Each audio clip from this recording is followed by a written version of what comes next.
ఒక వ్యక్తి జీవితం ఆనందంగా, సంతోషంగా సాగాలంటే అతని చుట్టూ ఆరోగ్యకరమైన, ఆహ్లాదకరమైన వాతావరణం ఉండాలి. అలా ఉండాలంటే చక్కటి స్నేహితులు ఉండాలి.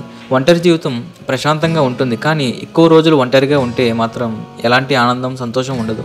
మన చుట్టూ నవ్వించే స్నేహితులు, బాధలో ఓదార్చే బంధువులు ఉండాలి. అప్పుడు జీవితం సంతోషంగా సాగుతుంది. ఎంచుకున్న స్నేహితులంతా ఒకేలా ఉండరు. కొంతమంది మన మంచి కోరితే, కొందరు పరిస్థితిని బట్టి మారిపోతారు. స్నేహితుల్లో నిజమైన వారెవరో తెలుసుకుని ముందుకు సాగాలి. స్నేహితులు జీవితం అనే సముద్రంలో పడవ లాంటి వారు. మన జీవితం సాఫీగా, స్థిరంగా, సౌకర్యంగా సాగేందుకు ఎంతో కొంత సాయం చేస్తారు. ఒక మంచి స్నేహితుడు మనల్ని త్వరగా అర్థం చేసుకుంటాడు, ప్రత్యేకమైన బంధాన్ని అందిస్తాడు. అట్లాగే ఒకవేళ మనం ప్రపంచాన్ని ఎదుర్కోవడానికి సిద్ధమైనప్పుడు మన చుట్టూ నిజమైన స్నేహితుడు ఒక్కడైనా ఉండాల్సిన అవసరం ఎంత మాత్రం ఉంది. ప్రపంచం మొత్తం అందుకే ఫ్రెండ్షిప్ డే ను గుర్తించి ఒక రోజుని క్యాలెండర్ లో యాడ్ చేయడం జరిగింది. ప్రపంచం మొత్తం ఫ్రెండ్షిప్ డే జరుపుకుంటున్నప్పటికీ దేశాన్ని బట్టి డేట్ మారొచ్చు, కానీ మన దేశంలో మాత్రం ప్రతి సంవత్సరం ఆగస్టు మొదటి ఆదివారం రోజున ఫ్రెండ్షిప్ డే ను జరుపుకుంటాం. ఫ్రెండ్షిప్ డే రోజున పసుపు గులాబీలు ఎక్కువగా అమ్ముడవుతూ ఉంటాయి. పసుపు గులాబీలు స్నేహానికి గుర్తు. అట్లాగే ఆ రోజున పసుపు గులాబీలతో పాటు గ్రీటింగ్ కార్డులు కూడా ఫ్రెండ్స్ కి ఇస్తూ ఉంటాం.